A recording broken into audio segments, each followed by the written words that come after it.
Assalamualaikum warahmatullahi wabarakatuh.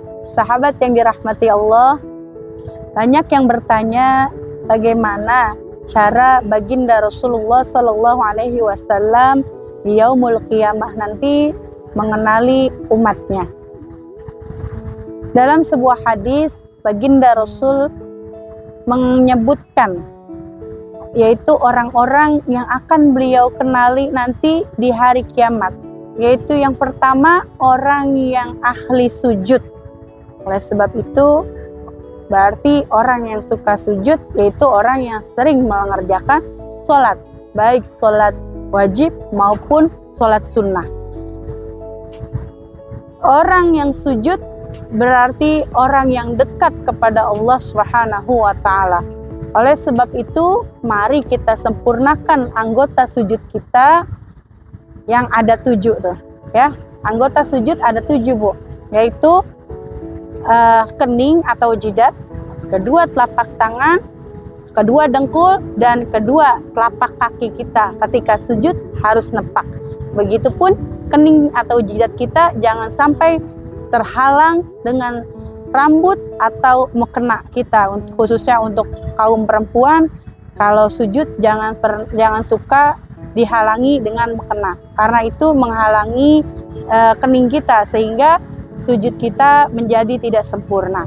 Yang kedua, kata baginda Rasul dapat mengenali orang yang ahli wudhu, ya, orang yang sering wudhu, yang menjaga wudhunya, ya.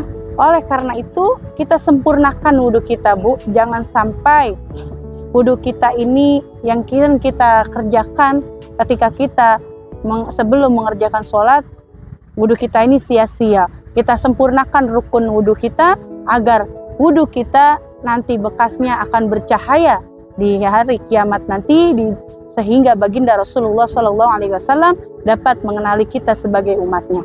Yang ketiga adalah orang yang memperbanyak membaca sholawat kepada baginda Rasulullah SAW.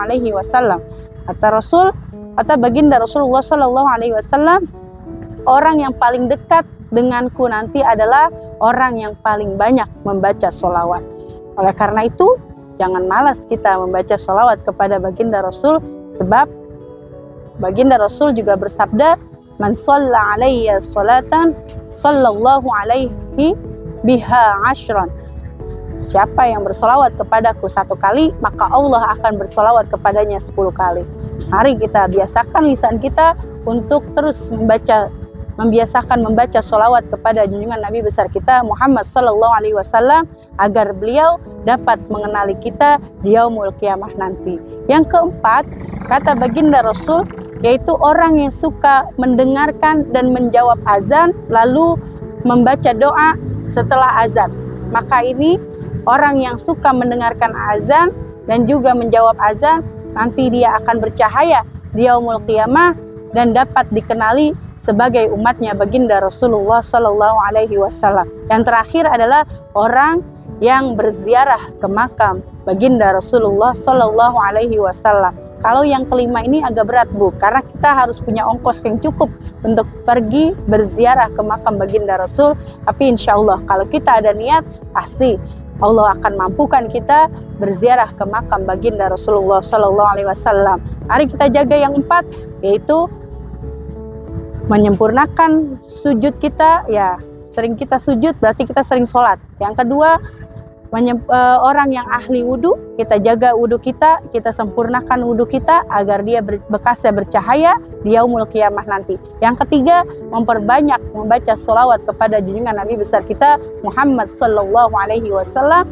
Yang keempat, yaitu mendengarkan dan menjawab azan lalu dilanjutkan dengan membaca doa setelah azan. Mudah-mudahan kita semua dikenali oleh baginda Rasulullah Sallallahu Alaihi Wasallam sebagai umatnya di yaumul qiyamah nanti. Terima kasih. Assalamualaikum warahmatullahi wabarakatuh.